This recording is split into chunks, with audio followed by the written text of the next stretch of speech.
Welcome to the Childcare Director's Chair, the podcast for bold educators who are ready to lead, grow, and shake things up in early childhood education.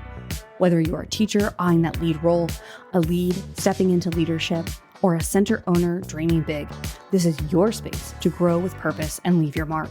Hosted by heart-centered leadership coach Erica Sacoccio, each episode brings you real talk, actionable tools, and a contagious laugh or two, all designed to help you step into your next level with confidence. So pour your coffee, pop in those earbuds, and take your seat, because your leadership journey starts right now in the Childcare Director's Chair. Hey guys, it's your girl Erica Sacoccio here, and you are tuned in to the Childcare Director's Chair podcast. For those of you who are tuning in for the first time, you might find this particular episode a little negative, or you may find it a little controversial, which we don't normally do on this show. Normally, all my episodes are unicorns and rainbows and positive and all the things that we love about ECE. But I was just listening to a podcast with a pretty popular uh, person in ECE. We'll just say that. And I'm really, really great at customer retention and staff retention. I have families that have been with me between 5 to 8 years. That's pretty common for us. And, and staff that have been with me 15, 20 years. So yeah, really good at that. But this last year has also had me thinking about the opposite side of retention.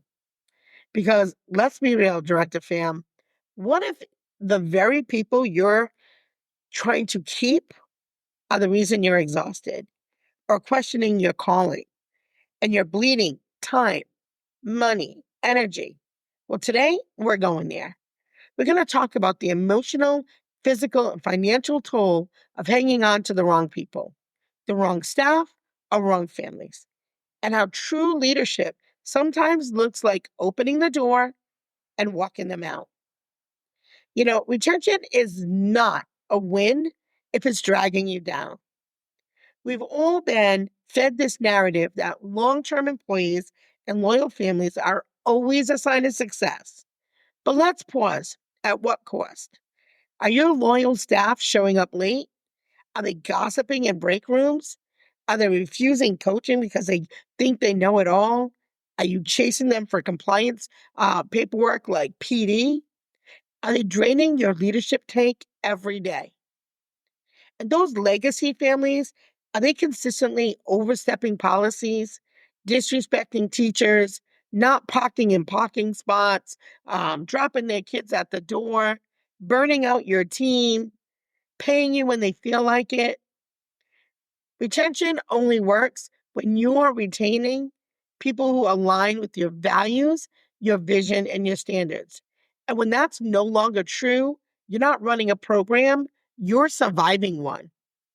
And the longer you keep the wrong people, the less room you have for the right ones. So ask yourself, what are you tolerating that's costing you your peace and your progress? So we could do this really easy. Just make a 2-column list: people who energize you and people who drain you. Reflect on your staff and your families that either lift your program up or they weigh it down. And you already know who needs to go. Now get brave about what needs to happen next. Now, there is a hidden cost of emotional and physical burnout. Holding on to misaligned people doesn't just hurt your culture, it physically wears you out. Chronic stress from toxic relationships, it impacts your sleep, your immune system, and your patience. And suddenly you're shorter with your team and your family, avoiding hard conversations and dreading Mondays. Do you remember when you used to love Mondays? I do. That's not leadership, honey. That is survival mode.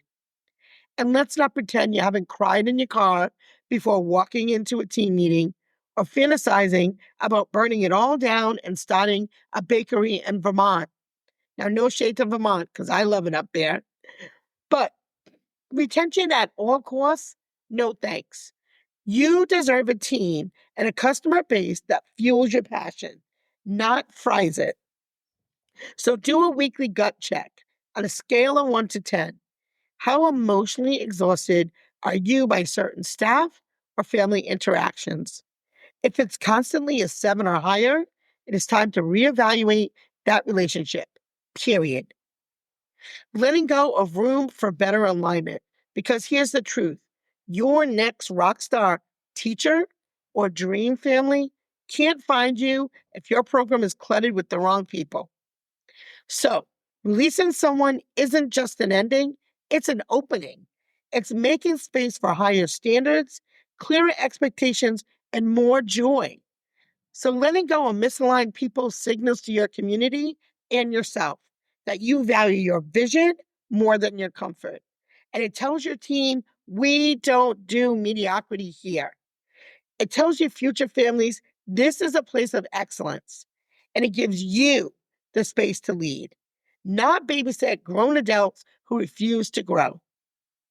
You're going to have to put together an exit strategy with integrity. Practice scripts for those hard conversations. Set policies that make your expectations non negotiable. Remember, protecting your culture is protecting your retention, just the right kind. So, retention is powerful, but only, and I mean only, when it's purposeful. It's time to stop letting the quote unquote loyalty override your alignment. You are not a hostage to dysfunction. You are the architect of your culture, the steward of your vision, and the protector of your peace. So, director, do what you need to do and let go and level up. Now, sometimes the stress comes from managing the wrong systems too. And that's why we love Jackrabbit. As a back office partner for you, you can focus on protecting your culture. Jackrabbit will handle the messy logistics like streamlining a waitlist, automating enrollment, and freeing up your mental space. If you're trying to reclaim your power, your peace, and your productivity, don't stop with the people. Get your systems right too. Head on over to Jackrabbit Care and tell them the Childcare Director's Chair sent you. As always, thank you for tuning in. I hope this gives you something to think about because I know you've already been thinking about it. So if you're waiting for someone to say it out loud and give you the permission, go ahead and do it. Do it in integrity. Do it, be kind, but hold your standards. Stop making excuses. Have the hard conversations because not everyone on your team is the right person. So, thank you for tuning in to the Child Care Directors Chat podcast. If you like today's episode, please head on over and give us a review. As always, have a great day. That's a wrap for this episode of the Child Care Director's Chair, where we believe leaders aren't born, they're grown. If something sparked for you today, share it, shout it out, or pass it along to the next bold changemaker in childcare. Don't forget to subscribe, leave a review, and stay connected with Erica Sakosio for more real talk leadership tools and a whole lot of inspiration. Until next time, lead with heart, grow with fire, and always remember, the chair is yours. Now own it.